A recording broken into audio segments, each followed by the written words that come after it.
اے جانیوں بولن دے تو یا سید البشر علامہ علوسی بغدادی نے لکھا اللہ تعالی المعطی وانا القاسم. حضور فرماتے ہیں اللہ مجھے عطا فرماتا ہے، میں اللہ کی عطا کو زمانے میں تقسیم فرماتا ہوں. اللہ مجھے عطا فرماتا ہے اور میں اللہ کی عطا کو زمانے میں تقسیم فرماتا ہوں. خزانے اس کے ہیں، میں قاسم ہوں. علم کی دولت اگر کسی کو لینی ہو تو میرے در پہ آئے، اللہ نے مجھے دیا ہے، میں علم کی دولت تقسیم فرماتا ہوں. کائنات کی ہر نعمت، کائنات کی ہر چیز حضور فرماتے ہیں کہ میں تقسیم فرماتا ہوں. آگے توجہ کرنا کہ بڑے مزے کی بات ہے کہ جب اللہ دیتا ہے نبی تقسیم فرماتے ہیں. حضور نبی پاک علیہ الصلوۃ والسلام فمنزلته صلی اللہ تعالی علیہ وسلم من العالم بأثرہ بمنزلۃ القلب من البدن. اور حضور نبی پاک علیہ الصلوۃ والسلام کا مقام، حضور کی شان اس پوری کائنات میں یہ ہے جس طرح یاسین قرآن کا دل ہے، اسی طرح میرا نبی ساری کائنات کا دل ہے.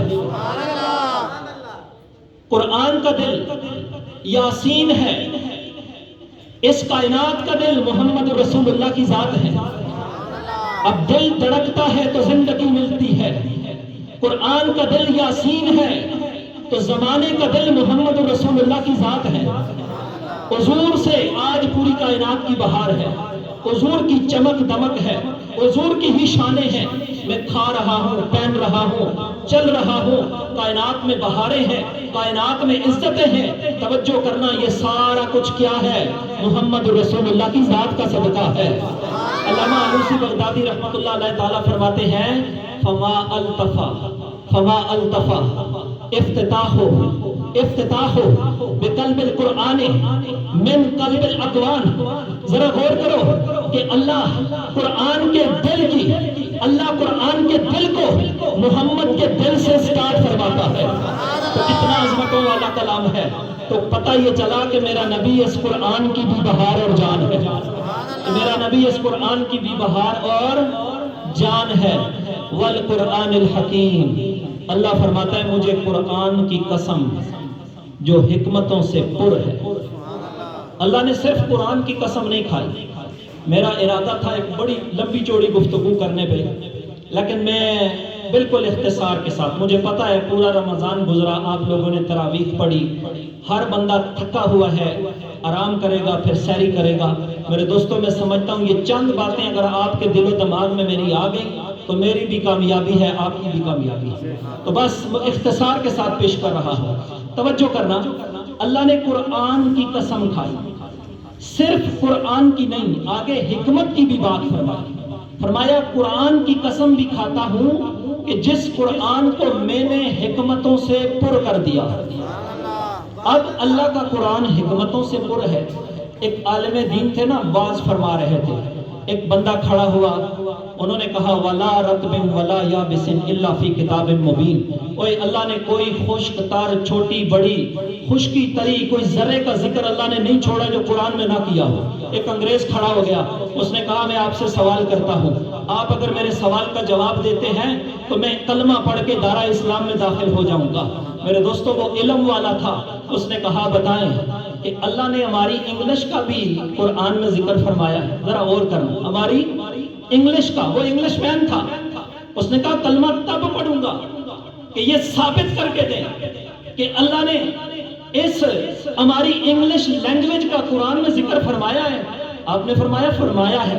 آپ نے سورہ اخلاص پڑھی، سورہ اخلاص پڑھی، کہا قل هو اللہ احد اللہ الصمد لم یلد ولم یولد ولم یولد. آپ نے فرمایا یہ یو کیا ہے؟ یہ یو کیا ہے؟ کیا انگلش میں یو استعمال نہیں ہوتا؟ ولم یو، تو کہا یہ یو آیا کہ نہیں آیا؟ اس کے بعد کہنے لگا حضور کوئی ایک اور مثال دے دیں. آپ نے فرمایا سن، اگلی مثال بھی سن. تو اپنی انگلش کی بات کرتا ہے، اللہ نے تو ہر چیز کا ذکر قرآن میں رکھ دیا ہے. تیری انگلش بعد کی ہے، قرآن پہلے کا ہے. تیری انگلش بعد کی ہے، قرآن پہلے کا ہے. آپ نے کہا اچھا سن، قل ای و ربی، اے میرے محبوب فرما دے، قل ای، آپ نے فرمایا یہ ای کیا ہے، انگلش میں آتا ہے یا نہیں؟ کہنے لگا ہاں جی، یوں بھی استعمال ہوا، ای بھی ہوا۔ اس نے کہا حضور میں کلمہ پڑھتا ہوں، دارہ اسلام میں داخل ہو۔ لیکن آگے سے کوئی جواب دینے والا ہو نا، تو دیکھیں اس عالم دین نے ثابت کر دیا۔ سمجھی وقار، قرآن کیا ہے؟ اللہ نے قسم کھائی قرآن کی۔ میں نے قرآن کی بڑی دقیق ڈیٹیل بیان کرنی تھی لیکن نہیں کر رہا، آگے جا رہا۔ قرآن کی قسم جو حکمتوں سے پر ہے، انک لمن المرسلین، اے محبوب بے شک آپ رسولوں میں سے ہیں۔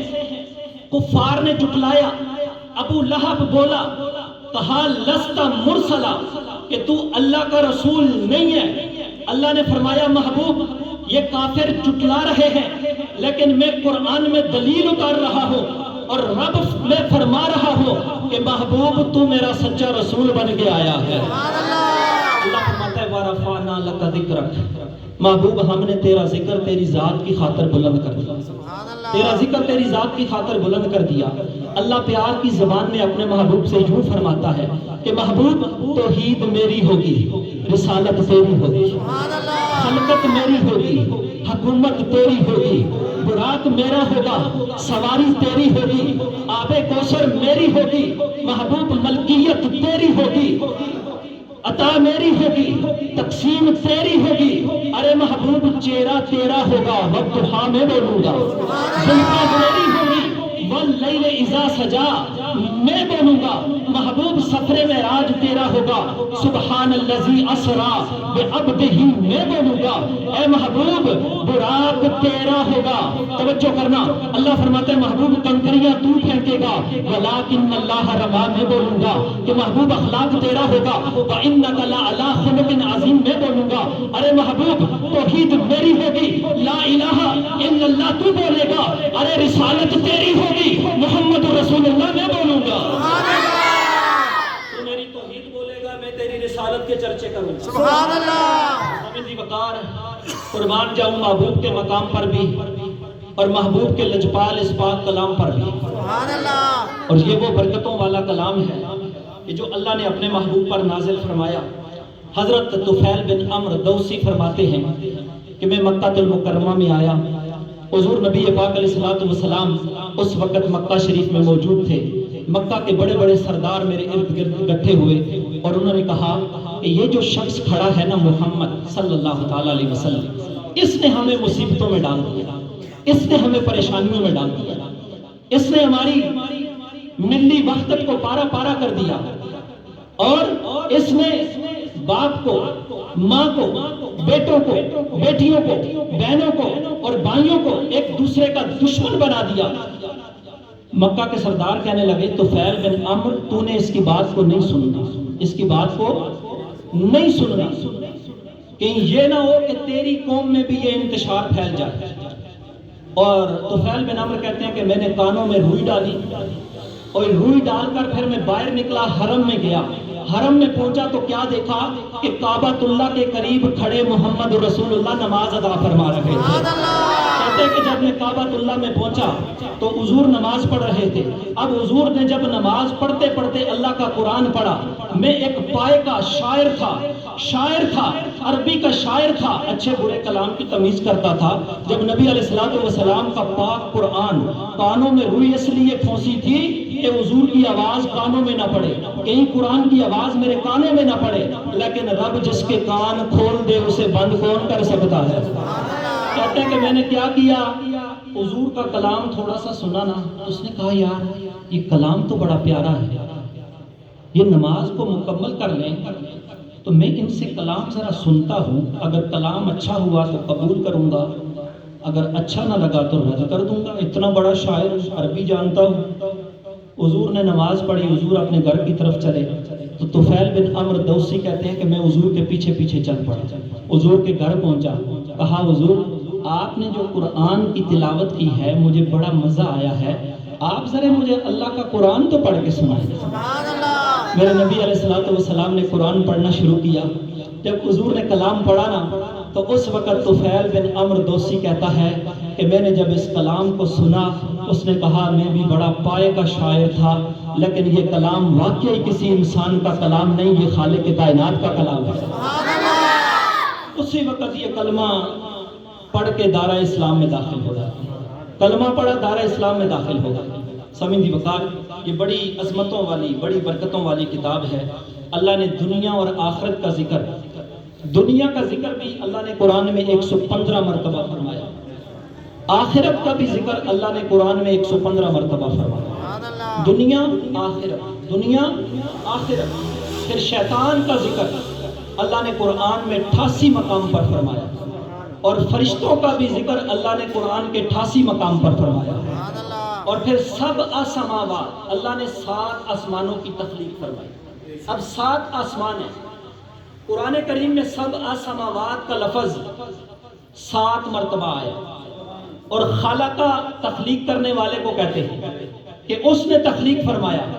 اس خالقہ کی لفظ کو قرآن کریم میں اللہ نے 7 مرتبہ استعمال فرمایا۔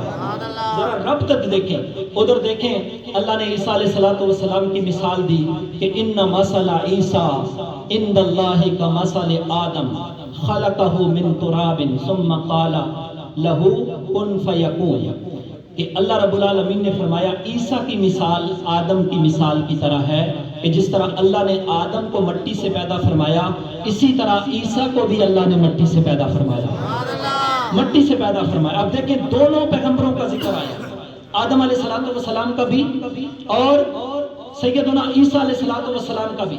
قرآن کریم کو پڑھے شروع سے اینڈ تک پڑھیں تو اللہ نے 25 مرتبہ عیسیٰ کا ذکر فرمایا، 25 مرتبہ آدم کا ذکر بھی فرمایا۔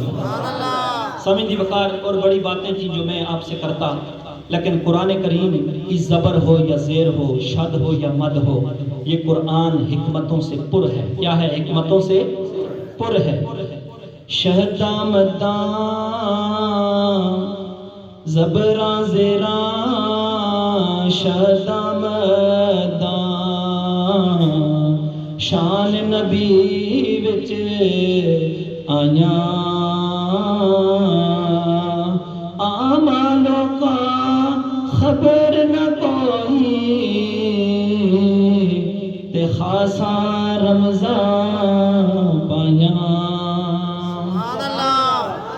اللہ ہمیں اس قرآن کی تعلیمات پر عمل کی توفیق عطا فرمائے۔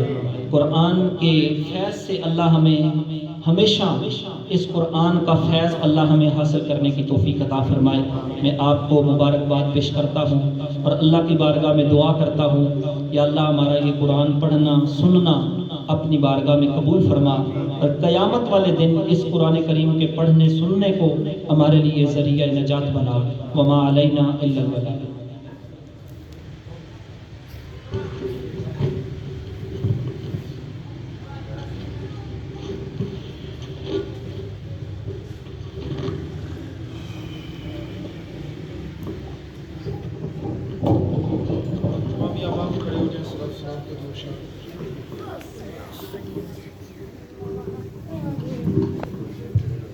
مصطفیٰ جانے رحمت تیرا ہو سلام شب